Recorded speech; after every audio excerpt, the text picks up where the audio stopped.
Hello viewers, আমি দু একটি কথা বলবো, ভুল ত্রুটি হলে ক্ষমা করে দেবেন। জামাত একটা ইসলামী দল, তাদের প্রতীক হলো গিয়ে দাঁড়িপাল্লা। এই দাঁড়িপাল্লা সার্বিক অর্থ হলো মিজান। মিজান অর্থ পাল্লা। এই পাল্লাতে বদও ওজন করা হবে এবং নেকিও ওজন করা হবে।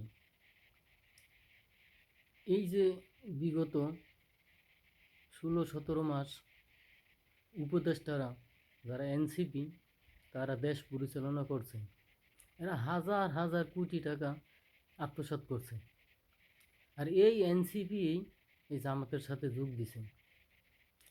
কোনো জামাতের কেউ, ওই যে ডক্টর শফিকুর রহমান, মাসুদ ভাই, এরা কেউ বলে নেই যে তোমরা এত টাকা কই পাইছো আর এত টাকা কোথা থেকে উপার্জন করছো। এরা এত ভালো মানুষ, এত শখ লোক, এত যোগ্য লোক, কারে কোনো প্রশ্ন করে না। আর শুধু বিএনপির সাদাবাজ সাদাবাজ সাদাবাজ বলতে বলতে বলতে বলতে একে গলায় শুকিয়ে গেছে, মনে আর পানি নেই গা। তারা যদি ভালো লোকই হইতো, তাদের আইনের আওতায় আনতো আগে।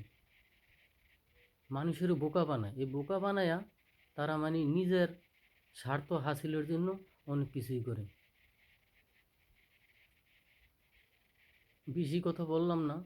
ভিডিওটি ভালো লাগলে লাইক, কমেন্ট, শেয়ার অবশ্যই অবশ্যই করবেন। ধন্যবাদ।